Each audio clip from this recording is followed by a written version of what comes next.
Ele disse à mãe: ela é feia, caso por obrigação.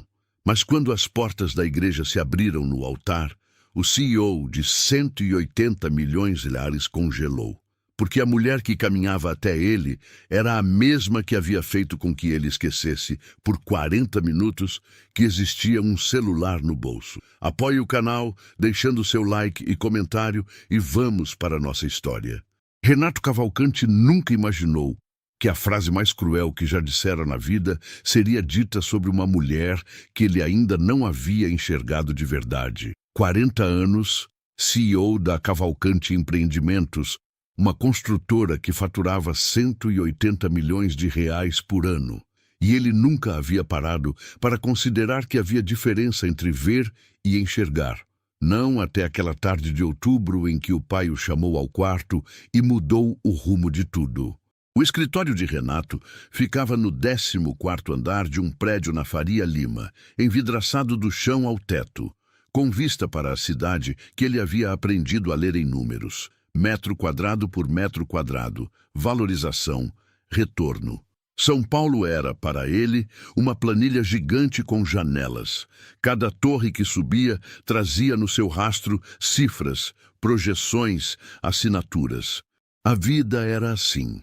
Reuniões às 7 da manhã, almoços de trabalho, obras vistoriadas com o olho cirúrgico de quem aprendera com o pai que construção é dinheiro e dinheiro não espera. A mesa de mogno no centro da sala tinha marcas de xícaras de café que nenhum assistente conseguia remover completamente. Renato nunca se importou. Era uma das poucas marcas humanas naquele espaço de linhas retas e paredes brancas, e ele nem ao menos a havia notado. Havia noites em que ele ficava até às 11 na empresa, não porque havia urgência, mas porque o apartamento em Moema, 4 quartos, 3 banheiros, cozinha planejada que usava apenas para o micro-ondas, produzia um silêncio diferente do silêncio do escritório. O silêncio do apartamento era largo demais. Cabia muita coisa lá dentro que ele preferia não nomear. O do escritório tinha o ruído branco do ar-condicionado, o brilho azulado das telas e a justificativa limpa de que ele estava trabalhando. Renato havia sido casado dos 31 aos 35 anos. 4 anos que terminaram sem grandes explosões, apenas com o reconhecimento mútuo de que 2 solidões não fazem uma companhia. Ele não guardava mágoa, guardava talvez uma espécie de cansaço antigo que havia se cristalizado no peito e que ele havia confundido por anos com maturidade. A noite em que o pai o chamou era de outubro, fria para o padrão paulistano, com aquele cheiro de terra úmida que às vezes invade os bairros mais arborizados quando a garoa fina cai sem avisar. Seu pai, Antônio Cavalcante, 72 anos, havia sofrido um AVC 18 meses antes. O lado direito do corpo obedecia com atraso. A fala saía levemente arrastada, mas a mente continuava inteira, firme, carregada de tudo que um homem acumula quando passa 50 anos construindo algo do zero. Ele estava sentado na cama quando Renato entrou, o abajur amarelo lançando uma luz suave que tornava o quarto menor do que era. "Senta", o pai disse, com aquela economia de palavras que sempre fora sua marca. Renato sentou na cadeira ao lado da cama. E Antônio contou. Contou sobre Ernesto Ferreira, que décadas atrás havia chegado num momento em que a Cavalcante Empreendimentos tinha mais dívida do que tijolo. Contou sobre o capital que Ernesto injetou sem contrato, sem garantia, sem juros, apenas com a palavra de que um dia as famílias se uniriam. Um acerto de boca, selado no aperto de mão entre 2 homens que confiavam um no outro mais do que nos bancos. Ernesto havia morrido há 3 anos. A neta dele, Lúcia Ferreira, 31 anos, vivia com a avó doente num apartamento no Tatuapé. Ninguém havia cobrado a dívida, ninguém precisou, porque a mãe de Renato, Dona Célia, havia carregado aquela promessa na memória como quem carrega uma conta que precisa ser honrada antes que se apague o mundo. "Não é uma cobrança", o pai disse, os olhos firmes apesar do cansaço. "É caráter." Renato ficou olhando para ele por um tempo longo. Depois assentiu. Não foi por romantismo. Não foi por fé em destino ou em promessas de avós. Foi porque Renato estava cansado demais para resistir a algo que, no fundo, parecia tão inevitável quanto mais uma obra que ele precisava conduzir. Sua mãe organizou o encontro para uma tarde de domingo. Lúcia chegou ao apartamento de Dona Célia direto do trabalho. A oficina Santo André ficava no Brás, e ela havia emendado um turno longo com a visita. Estava com o cabelo preso de qualquer jeito, avental de costura ainda enfiado no bolso da calça jeans, olheiras marcadas de quem havia dormido menos do que devia. Apertaram as mãos, trocaram poucas palavras, sobre o tempo, sobre a família, sobre nada que importasse. Renato a observou com o mesmo olhar com que avaliava uma planta baixa. Rápido, técnico, sem envolvimento. E quando voltou para casa, disse à mãe, sem crueldade, mas também sem filtro: ela é feia, caso por obrigação.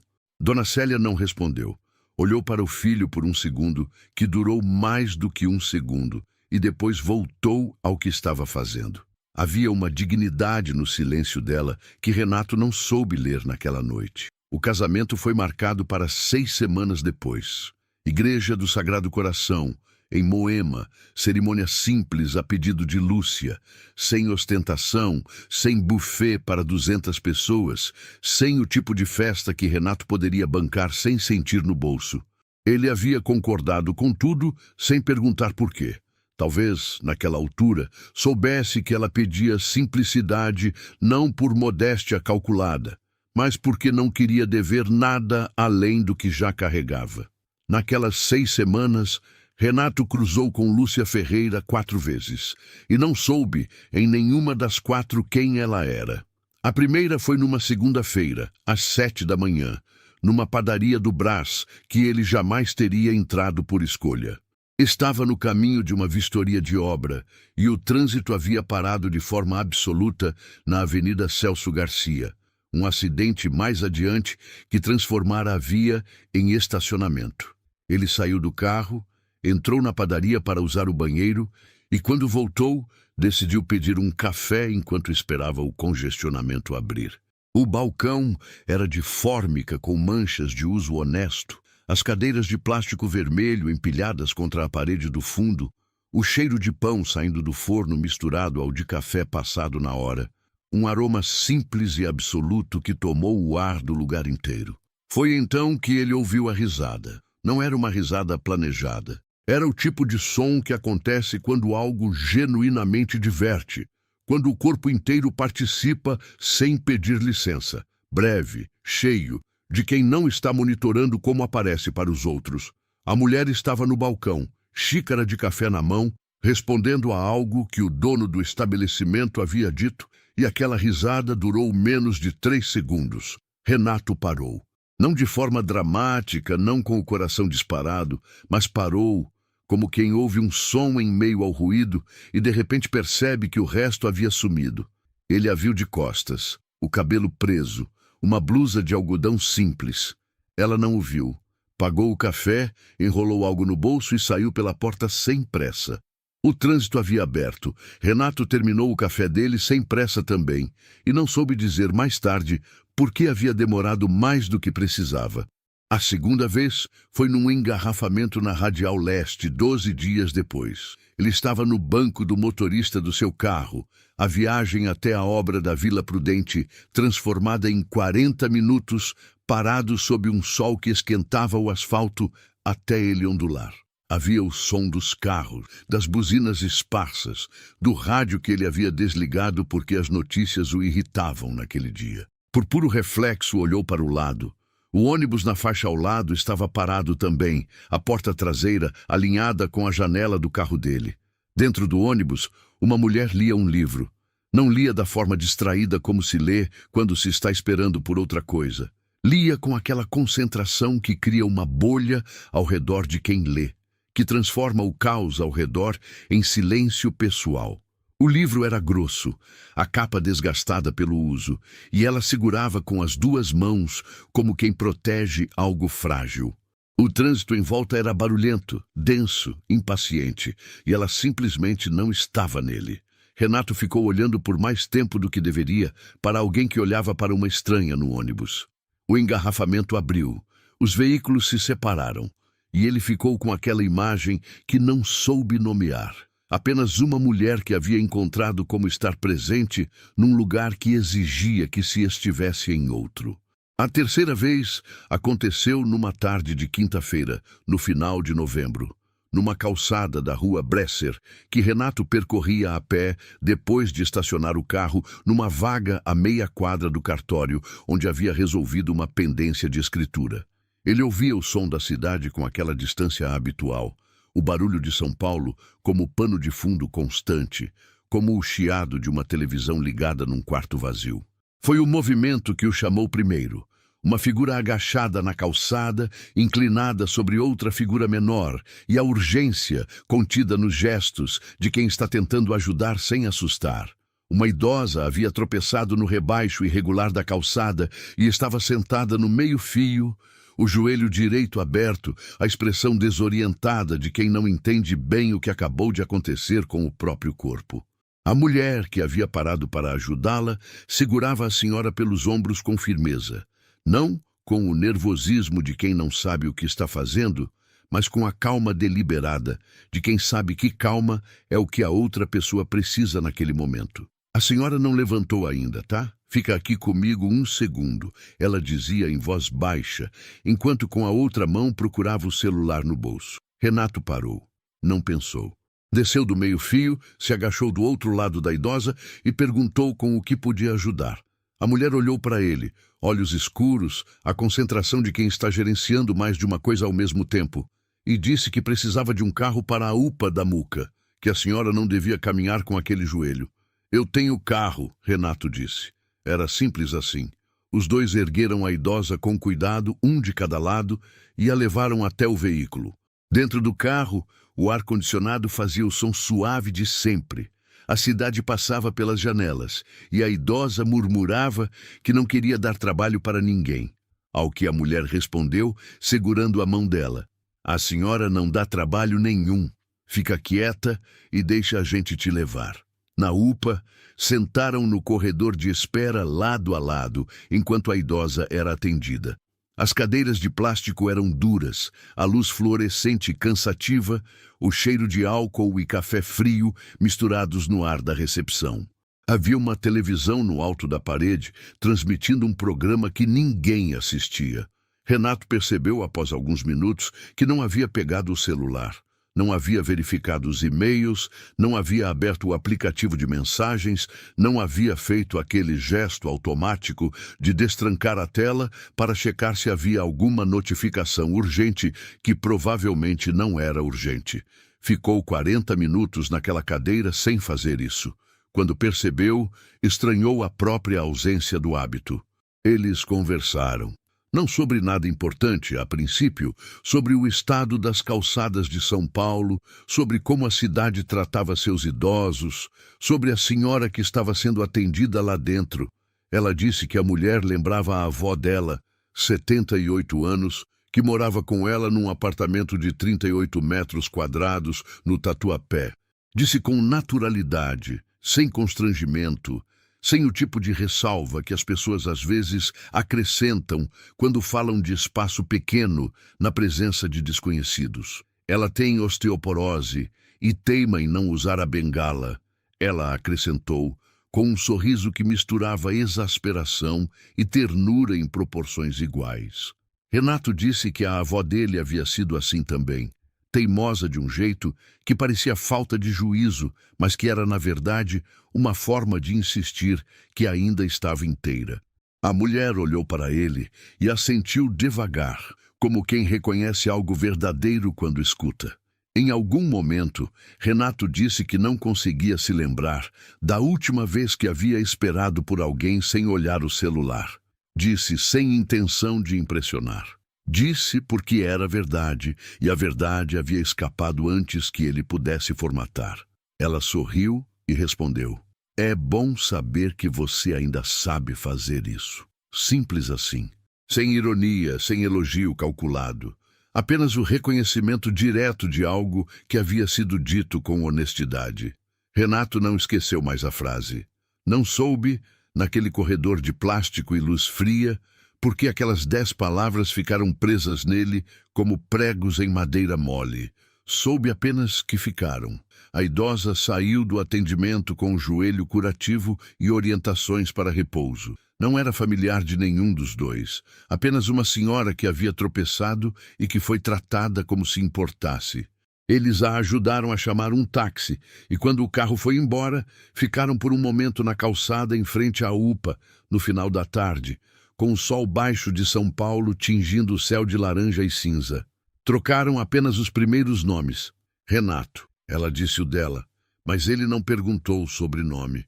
Não pareceu necessário naquele momento. Foram embora em direções diferentes, e Renato ficou no carro por quase 2 minutos antes de ligar o motor, olhando para o para-brisa sem ver nada específico, com aquela sensação vaga e incômoda de que havia acabado de acontecer algo que ele não saberia classificar até muito mais tarde. A quarta vez foi no sábado seguinte, no mercado de um bairro que ficava no caminho entre a empresa e o apartamento. Renato havia parado para comprar café e havia se deparado com ela na fila do caixa, com uma cesta que tinha poucos itens dispostos com atenção. O tipo de compra de quem sabe exatamente o que precisa e o que pode levar. Ele estava atrás dela e reconheceu a postura antes do rosto. Aquela firmeza nos ombros, a forma de ficar de pé que não era rigidez, era apenas presença. Quando ela virou levemente para ver quanto faltava na fila, os olhos dos dois se encontraram por um segundo. Ela não demonstrou reconhecê-lo. Ele não disse nada. A fila avançou, ela pagou e foi embora. Renato ficou parado por um momento com o pacote de café na mão, e só então percebeu que havia retido a respiração sem perceber. Não havia motivo objetivo para que aqueles 4 encontros pesassem tanto. Eram encontros com uma estranha. Não havia declaração, não havia troca de contatos, não havia nada além de conversas breves e olhares de passagem. Mas havia algo naquela mulher que funcionava como um contraste involuntário a tudo que Renato conhecia do próprio dia a dia. Ela estava presente onde ele estava automatizado. Ela segurava a mão de uma idosa estranha com naturalidade, enquanto ele havia passado anos apertando a mão de sócios sem sentir nada. Ela lia no ônibus como se o caos ao redor não existisse. E ele mal conseguia ficar 40 minutos sem checar o celular antes de aquela tarde na UPA. Renato não nomeou nada disso conscientemente. Apenas carregou os 4 encontros com ele como quem carrega pedras no bolso sem saber que está pesando. Na semana do casamento, a culpa chegou. Não veio de uma vez. Veio como a garoa paulistana que não avisa. Apenas começa a cair e de repente tudo está molhado. Começou quando ele pediu à mãe detalhes sobre Lúcia Ferreira e Dona Célia respondeu sem pressa, como quem havia estado esperando aquela pergunta há semanas. Soube que ela costurava há 11 anos na oficina Santo André, que ganhava R$ 2.100 por mês, que dividia o apartamento com a avó Gertrudes, que havia recusado 3 vezes a ajuda financeira que Dona Célia havia tentado oferecer nos preparativos do casamento. Na terceira vez, Lúcia havia dito: "Não precisamos de esmola, precisamos de respeito." Renato ouviu aquilo e ficou em silêncio. Não um silêncio reflexivo e ordenado. Um silêncio desorganizado, do tipo que acontece quando algo que você disse meses atrás retorna para você com um peso que não tinha quando saiu. Ela é feia, caso por obrigação. A frase havia saído sem crueldade intencional, mas a ausência de intenção cruel não tornava a crueldade menor. Ele havia descartado uma mulher com uma sentença construída sobre um olhar de 30 segundos numa tarde de domingo. Uma mulher que havia passado 11 anos construindo algo com as mãos, que cuidava da avó doente num apartamento pequeno, que havia recusado dinheiro por dignidade enquanto ele tomava decisões de milhões sem sair do escritório. A culpa não tinha a forma de arrependimento dramático. Tinha a forma de uma percepção que não podia ser desfeita. Ele havia sido superficial de uma forma que não condizia com a imagem que tinha de si mesmo. E essa incompatibilidade ardia mais do que qualquer coisa que ele pudesse chamar de remorso simples. Na quinta-feira, 3 dias antes do casamento, ele tentou descobrir mais. Pediu o endereço da oficina Santo André à mãe, sem explicar por quê. Passou de carro pela Rua do Brás, onde a oficina ficava. Uma fachada simples, porta de ferro, o som de máquinas de costura audível da calçada quando o trânsito cessava por um segundo. Não entrou. Ficou no carro por 1 minuto, motor ligado, olhando para a fachada com aquela sensação crescente de que havia perdido algo importante muito antes de saber que havia algo a perder. Na sexta-feira, véspera do casamento, Renato ligou para sua mãe e disse que precisava conversar. Quando chegou à casa dela, em Perdizes, Dona Célia já havia preparado café. Ela sempre preparava café quando sabia que o filho precisava falar algo difícil. Ele sentou à mesa da cozinha, a mesma mesa de sempre, e disse que queria cancelar o casamento. Não por desgosto de Lúcia, fez questão de deixar isso claro, por vergonha, por sentir que não merecia uma mulher com aquela dignidade depois do que havia dito sobre ela. Dona Célia o ouviu até o fim.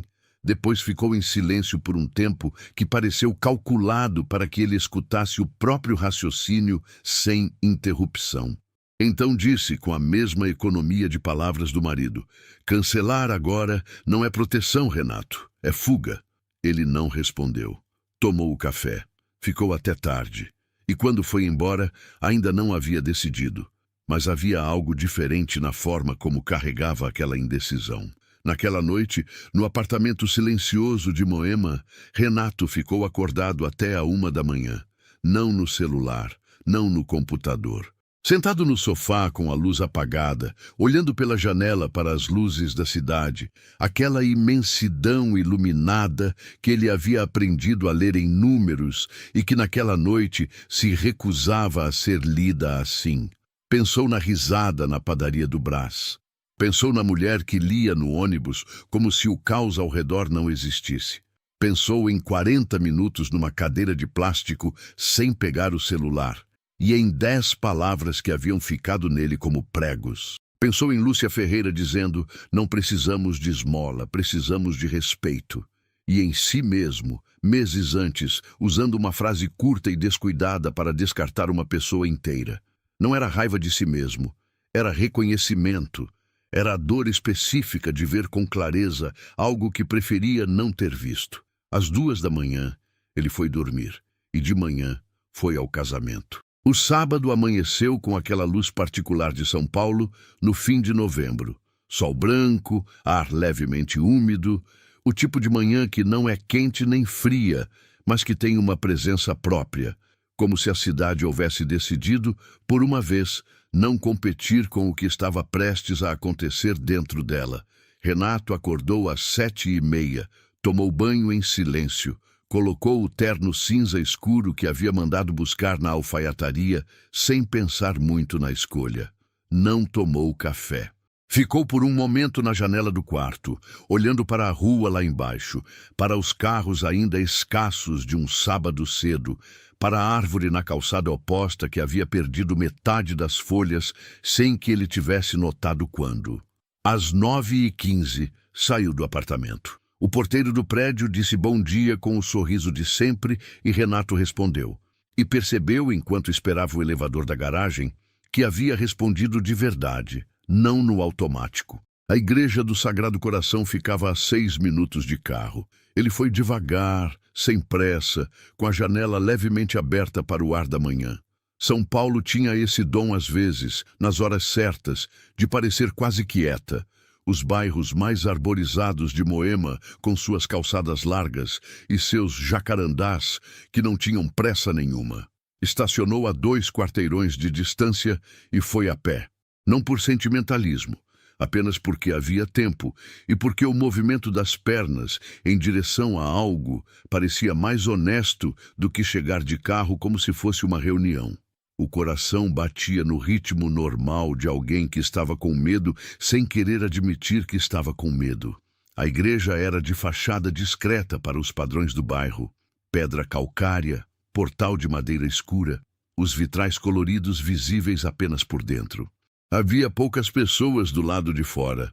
A mãe de Renato, Dona Célia, de azul marinho, com aquela postura de quem carrega mais do que aparenta.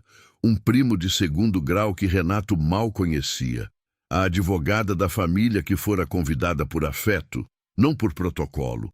E duas mulheres que ele não reconheceu, mas que tinham o ar de conhecidas antigas, talvez da vizinhança de Lúcia ou da oficina. A cerimônia era pequena como Lúcia havia pedido, sem fotógrafo profissional, sem coral, sem tapete vermelho. Uma das poucas flores estava num vaso ao lado do altar. Orquídea branca, simples, escolhida por Dona Gertrudes, segundo a mãe de Renato havia comentado na véspera. Ele entrou. O padre, um homem de 60 e poucos anos com olhos pacientes, cumprimentou-o com aperto de mão firme e disse apenas que podiam começar quando todos estivessem prontos. Renato foi até o altar. Ficou de pé no lugar que lhe havia sido indicado, de frente para as portas fechadas da nave, com o leve chiado do silêncio de uma igreja pequena ao redor. O tipo de silêncio que amplifica os sons menores, o rangido de uma cadeira, a respiração controlada de alguém do lado de fora, o farfalhar discreto das roupas de quem se acomoda nos bancos. Havia talvez 12 pessoas sentadas. A luz da manhã entrava diagonal pelos vitrais e desenhava losangos coloridos no piso de pedra. E então a música começou.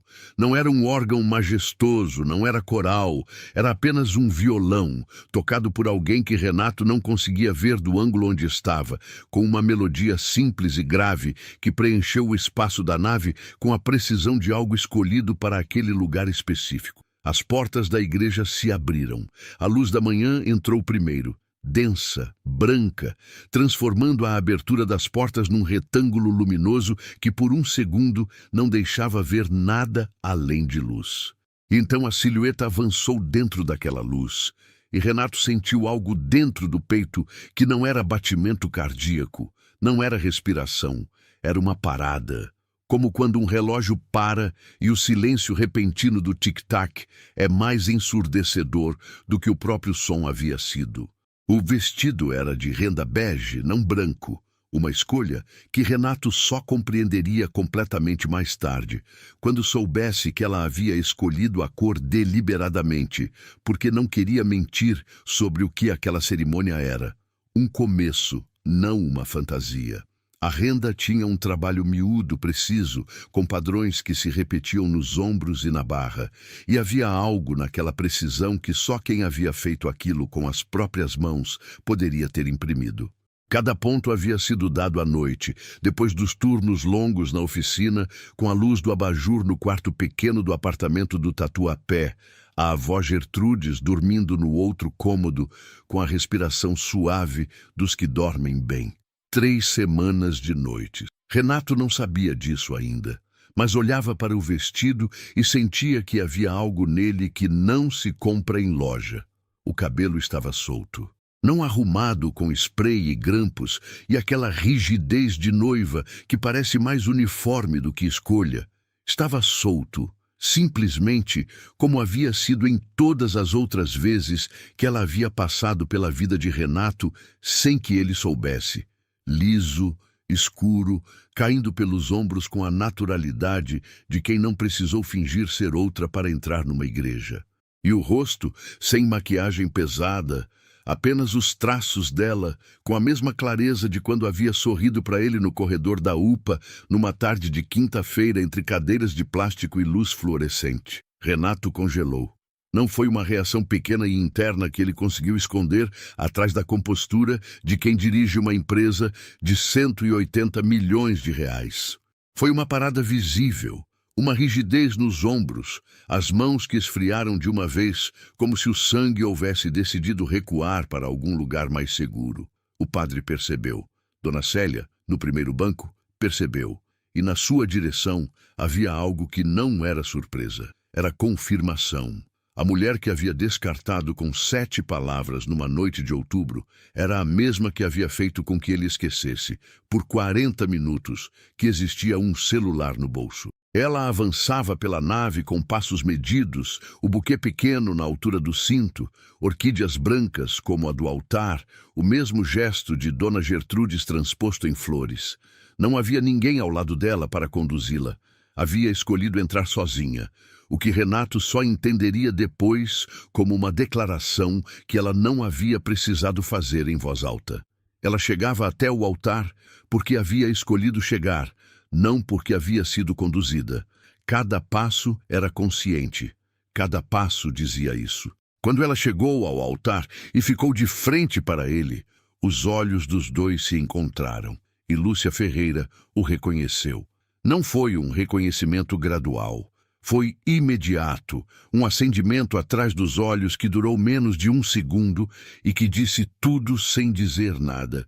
O homem que havia ficado 40 minutos sentado ao lado dela, numa cadeira de plástico, enquanto esperavam uma estranha ser atendida. O homem que havia dito que não conseguia se lembrar da última vez que havia esperado por alguém sem olhar o celular.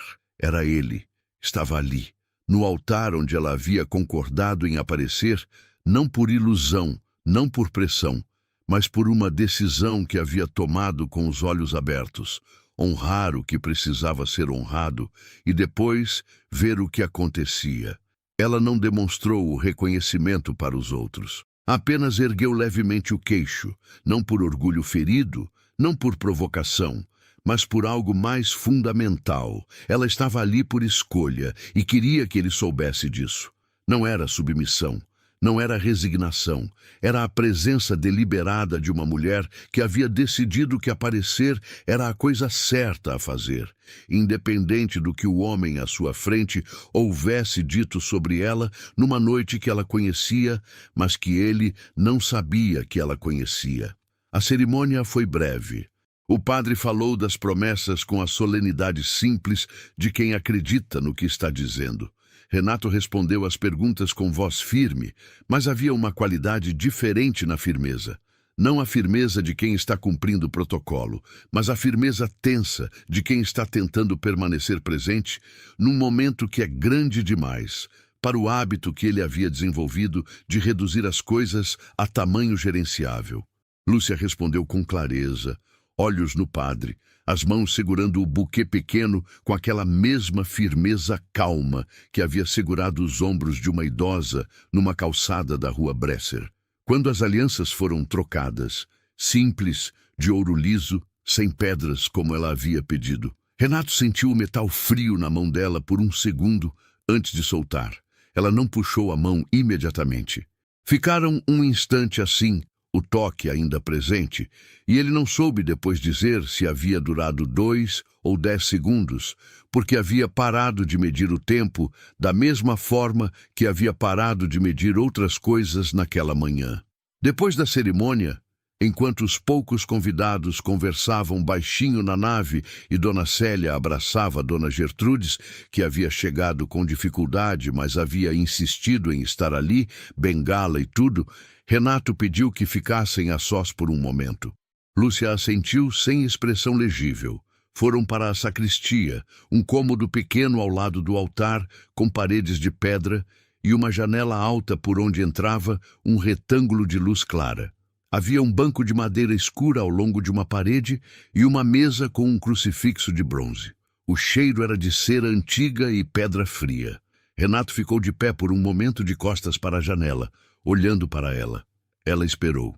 Não havia ansiedade naquele esperar. Havia a qualidade de quem tem tempo porque decidiu ter tempo. Eu disse uma coisa horrível sobre você, ele começou. Ela não fingiu surpresa. Não fingiu não saber. Eu sei, respondeu. Sua mãe me contou. O silêncio que veio depois durou o suficiente para que Renato sentisse o peso específico daquele silêncio. Não o silêncio vazio do apartamento em Moema, mas um silêncio cheio, com textura, com a presença de 2 pessoas que estavam escutando o que não estava sendo dito. Lá fora, as vozes dos convidados chegavam abafadas pela parede de pedra. O violão havia parado. Eu disse porque não tinha te visto ainda de verdade, ele disse. As palavras saíam devagar, sem a fluência de quem havia preparado um discurso. Eram as palavras de quem está formulando enquanto fala, e a imperfeição daquilo era a única coisa que as tornava acreditáveis. E que desde que te vi, de verdade, não consigo parar de pensar. Fez uma pausa. Eu não esperava te reconhecer hoje. Não sabia que você era você. As 4 vezes que cruzei com você, não sabia.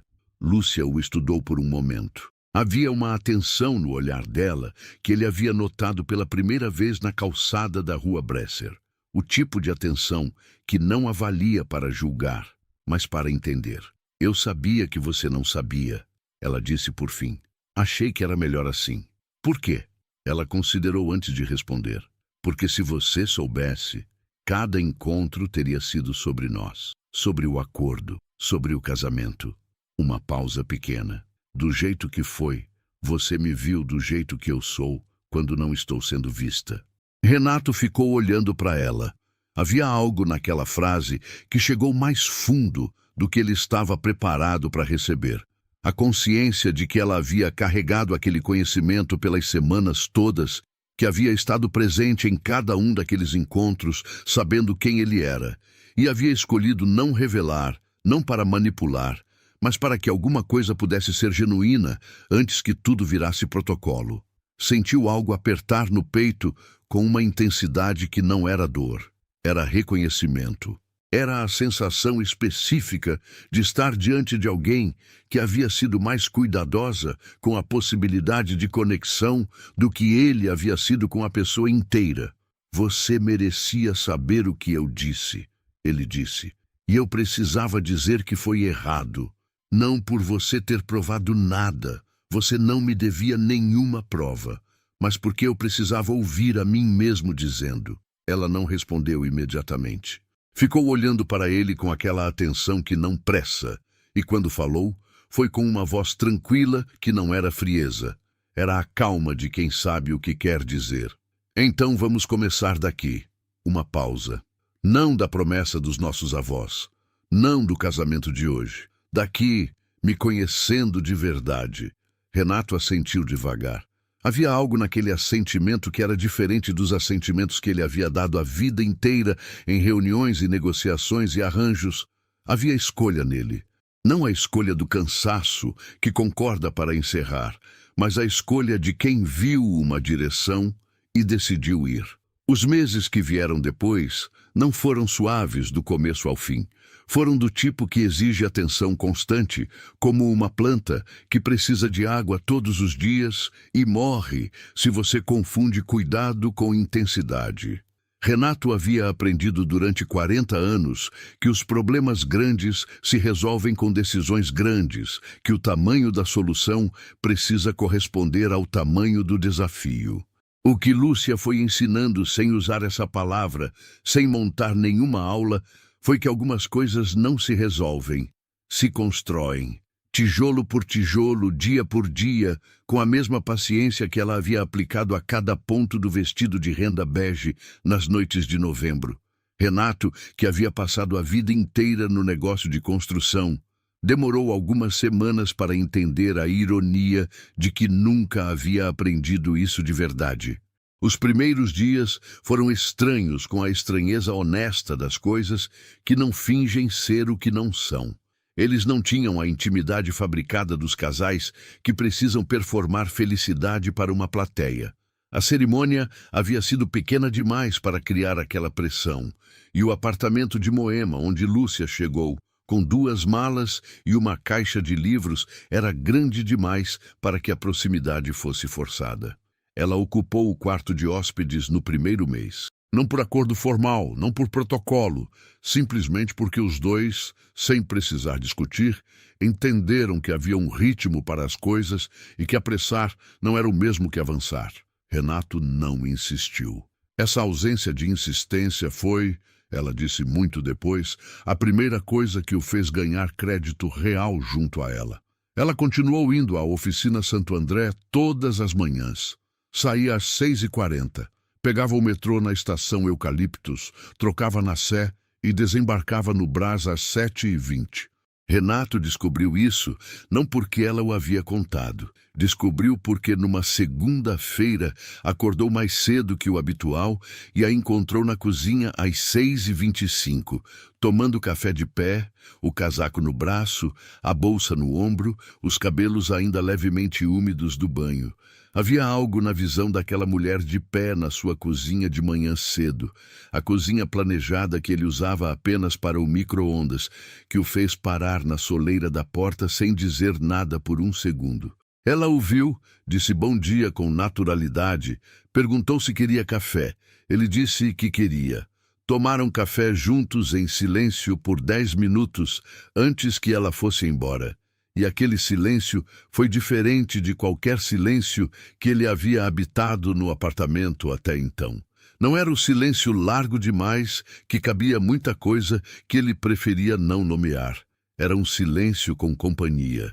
2 semanas depois, numa terça-feira de chuva fina, Renato saiu mais cedo do escritório sem avisar a ninguém e foi até o metrô. Pegou a linha 3 até o Brás. Saiu na estação e caminhou pela rua da oficina Santo André com o guarda-chuva aberto, o terno encharcando abaixo do joelho porque o vento jogava a chuva diagonal. Ficou do outro lado da rua por alguns minutos, olhando para a fachada da oficina sem saber bem o que estava fazendo ali. Não entrou, não a chamou. Apenas ficou olhando para aquele lugar que ela havia construído com 11 anos de turnos longos e R$ 2.100 por mês, e sentiu o peso específico de tudo que havia descartado com uma frase numa tarde de domingo. Depois foi embora. Naquela noite, quando ela voltou, ele disse que havia passado pelo Brás. Ela o olhou por um segundo. Depois disse, e então? Com aquela forma dela de perguntar que não era interrogatório, era convite. É um bom lugar, ele disse. Ela sorriu. O sorriso pequeno e genuíno que ele havia começado a reconhecer como o mais verdadeiro que ela tinha. Havia uma questão que precisou ser dita em voz alta antes que pudesse ser atravessada. Veio numa noite de dezembro, 3 semanas depois do casamento, quando estavam sentados na varanda do apartamento com o skyline de São Paulo à frente. Aquela imensidão de luzes que à noite perde a dureza da planilha e vira outra coisa, mais próxima de uma promessa do que de uma conta. Lúcia havia trazido chá.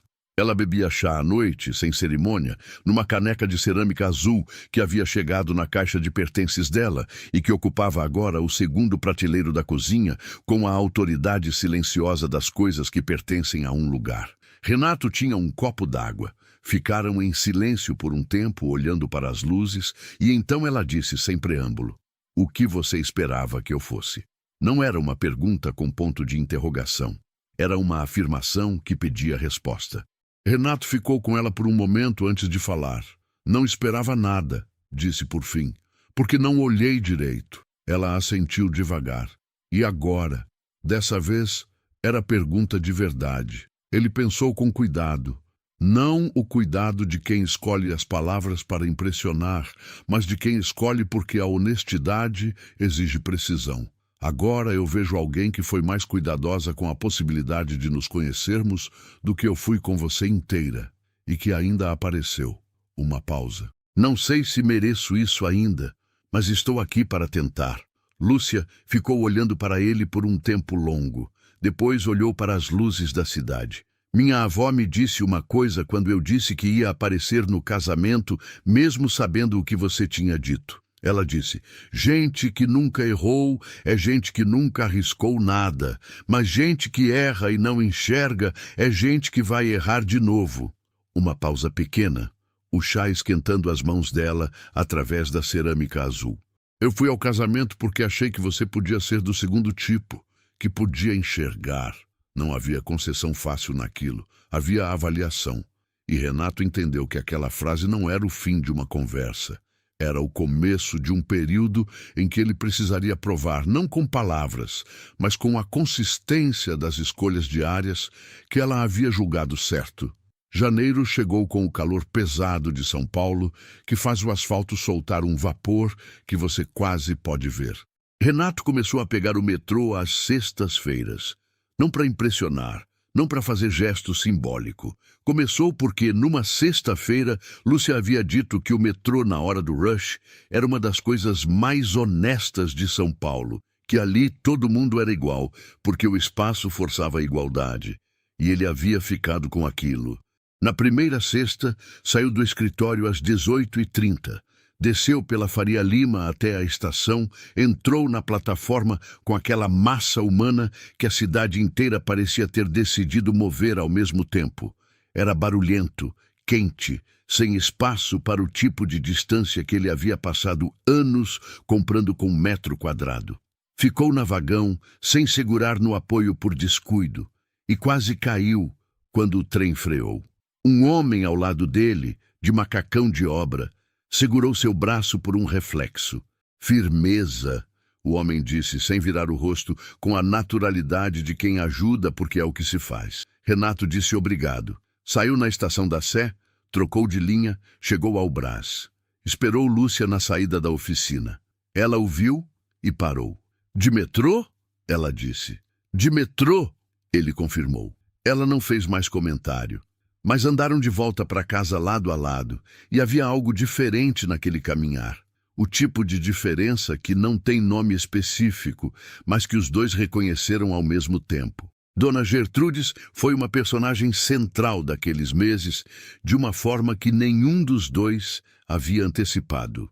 Ela visitava o apartamento de Moema às quintas-feiras, chegando de táxi, porque Lúcia insistia nisso. A bengala de alumínio, o casaco de lã, mesmo no calor, porque o frio era uma questão de hábito antigo que o corpo dela não abandonava. Renato havia a encontrado pela primeira vez 3 dias depois do casamento, quando Lúcia a trouxe para jantar. E havia algo na forma como a idosa o avaliou, naquele primeiro jantar, que o fez entender que estava sendo lido com uma profundidade que não aceitava superfície. Dona Gertrudes não fez perguntas difíceis, fez perguntas simples sobre coisas concretas, sobre o trabalho, sobre a cidade, sobre o que ele gostava de comer. Mas havia uma atenção nos olhos dela que transformava cada resposta em informação real. No final da noite, quando Lúcia foi à cozinha, ela disse para Renato, sem rodeios, com a voz levemente rouca dos 78 anos: "Você tem cara de homem que aprendeu tarde, mas aprende." Era a coisa mais próxima de uma bênção que ele receberia daquela mulher, e ele soube disso. Fevereiro trouxe uma crise que não era narrativa. Era prática, concreta, do tipo que não tem simbolismo, mas tem peso real. A oficina Santo André recebeu uma notificação do proprietário do imóvel. O aluguel subiria 42% em março, ou o contrato seria encerrado. 11 costureiras, 11 empregos. Uma estrutura construída ao longo de anos que poderia ser desmontada por uma decisão de especulação imobiliária no Brás. Lúcia chegou em casa naquela noite com aquela quietude específica que Renato havia aprendido a reconhecer como o estado dela quando estava carregando algo pesado sem querer transferir o peso. Ele perguntou. Ela contou. Ficou em silêncio depois de contar, olhando para a mesa, e havia naquele silêncio a história de 11 anos, construídos à custa de pouco dinheiro e muita presença. Renato ficou quieto por um momento. Depois perguntou se podia ver o contrato. Ela o olhou com aquela atenção que pesava sem ser pesada. "Não quero que você resolva", ela disse. "Quero que você ouça." Ele assentiu. "Ouvi", ele disse, "e quero ajudar, não resolver no seu lugar. Mas você não precisa fazer isso sozinha se não quer." Havia uma distinção real naquilo, e ela reconheceu a distinção. Ficaram até a meia-noite na mesa da cozinha, os dois, com o contrato aberto, uma caneta, 2 copos de água. Renato conhecia o mercado imobiliário do Brás. Havia avaliado imóveis naquela região anos antes para projetos que nunca saíram do papel. Conversaram como 2 adultos que trazem conhecimentos diferentes para um problema comum. Não foi ele salvando, não foi ela resistindo, foi os dois trabalhando. No final, havia um caminho possível, um imóvel vizinho com aluguel menor, cujas condições Renato conhecia e que Lúcia poderia negociar com a proprietária com uma carta de garantia que ele poderia assinar sem que isso significasse dívida ou dependência. Uma garantia não é uma esmola, ele disse com cuidado. É o que eu posso oferecer com o que tenho. Ela ficou em silêncio. Depois disse, deixa eu pensar até amanhã. Na manhã seguinte disse que sim. A oficina se mudou em março para um galpão a 2 ruas de distância, um pouco maior, com melhor ventilação e uma janela que dava para um jardim de uma escola municipal. As 11 costureiras continuaram. Lúcia não agradeceu com palavras elaboradas. Agradeceu chegando em casa numa quinta-feira com um pote de doce de leite feito pela avó Gertrudes e dizendo que a avó havia mandado para ele especificamente. Renato abriu o pote ainda na cozinha, provou com a colher e sentiu aquele sabor, caseiro, denso, sem pressa, com uma gratidão que não cabia inteiramente no gesto, mas que cabia perfeitamente no momento. Era tudo. Março foi o mês em que as coisas mudaram de forma que ele não soube nomear no dia em que aconteceu, mas que reconheceu depois como o ponto em que algo havia solidificado. Não foi um único momento. Foi uma coleção de manhãs com café, de silêncios na varanda, de jantares onde Dona Gertrudes contava histórias do interior de Minas com uma riqueza de detalhe que fazia a cidade inteira parecer pequena, de noites onde Lúcia costurava na sala e Renato lia ou trabalhava no sofá, e havia uma paz naquele compartilhar do mesmo espaço que era completamente nova para ele. Havia presença naquilo. Não a presença performática de quem demonstra atenção, a presença real de 2 corpos habituando-se ao ritmo um do outro, aprendendo que o silêncio do outro não é ausência, é outra forma de estar. Numa tarde de sábado de abril, Renato estava numa obra em Pinheiros quando recebeu uma mensagem de Lúcia dizendo que a avó havia passado mal. Nada grave, uma queda de pressão, mas Dona Gertrudes estava no pronto-socorro do Hospital das Clínicas e ela estava esperando sozinha no corredor. Ele estava no 12º andar de uma estrutura em construção, capacete na cabeça, em meio a uma reunião com o engenheiro responsável sobre um problema de fundação que havia levado 3 semanas para ser diagnosticado. Disse ao engenheiro que precisariam remarcar. O homem começou a listar os custos de atraso. Renato o ouviu por exatamente 10 segundos e disse, eu sei, remarque para segunda. Desceu, pegou o carro. Chegou ao Hospital das Clínicas em 22 minutos, num trânsito que não colaborou e que ele não se lembrou depois de ter sentido como obstáculo. Lúcia estava sentada num corredor de espera, o casaco no colo, o celular na mão, mas a tela apagada. Quando o viu dobrar o corredor, não disse nada. Apenas abriu levemente os ombros, como quem desafrouxa um peso que havia estado segurando sozinha. Ele sentou ao lado dela, perguntou como estava a avó. Ela disse que estava sendo avaliada, que o médico havia dito que provavelmente era o calor associado ao remédio de pressão. Renato assentiu. Pegou a mão dela. Ela não puxou.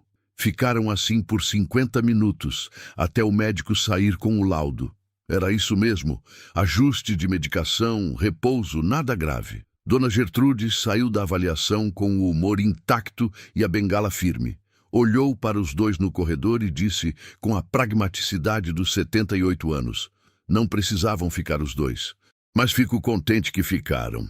No carro de volta, com a avó no banco de trás cochilando com a serenidade dos que confiam em quem os transporta, Lúcia ficou olhando pela janela por um longo tempo. Depois disse, sem virar o rosto, você saiu da obra. Não era surpresa, era um registro, uma observação feita com cuidado, como quem coloca um tijolo num lugar específico.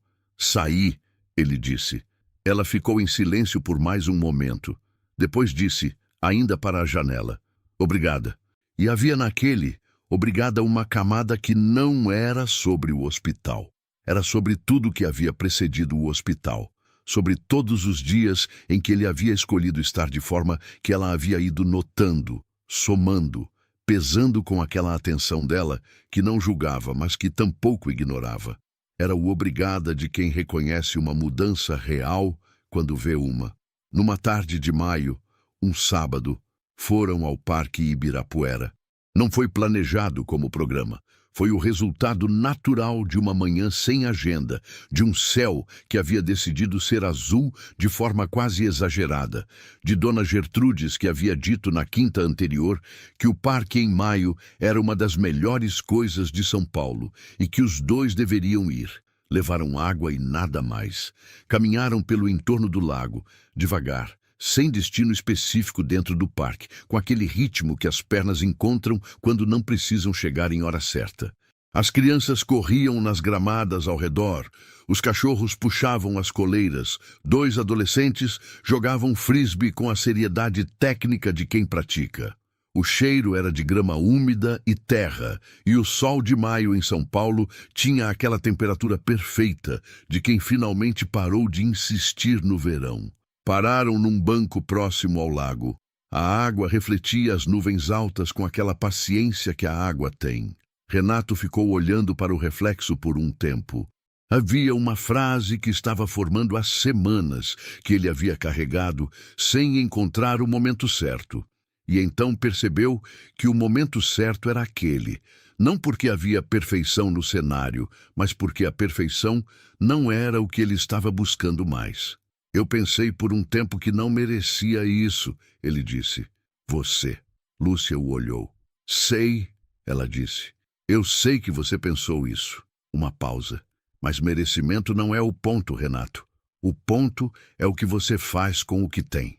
Ele a olhou por um momento. Então eu quero fazer direito. Ela não respondeu com palavras. Ficou olhando para o lago, e havia no silêncio dela não uma esquiva, mas uma forma de dizer que ela havia registrado, que estava pesando com aquela atenção de sempre e que o veredito não era negativo. Ela pegou a mão dele, simples assim, como quem diz sim sem usar a palavra, porque a palavra teria sido menos do que o gesto. E ali, num banco do Parque Ibirapuera, numa tarde de maio, com as crianças correndo na grama e o lago refletindo um céu sem pressa, Renato Cavalcante entendeu que havia passado 40 anos confundindo o valor das coisas com o preço que elas custam. Que havia construído estruturas de concreto e vidro que chegavam ao céu e que nunca havia aprendido a construir a única coisa que não se ergue com capital e projeto, a presença real junto a outra pessoa. Não era o escritório envidraçado, não era o faturamento de 180 milhões, era aquela mão pequena e firme na sua, era o cheiro de grama úmida. Era a voz de uma mulher que havia escolhido aparecer mesmo sabendo o que ele havia dito, e que havia sido mais cuidadosa com a possibilidade de conexão do que ele havia sido com a vida inteira. Era isso. Era a manhã de segunda-feira, com café tomado de pé antes que ela fosse embora. Era 50 minutos num corredor de hospital sem soltar a mão. Era aprender que presença não é um recurso que se delega, é a única coisa que só você pode dar. E isso era mais do que suficiente. Era tudo.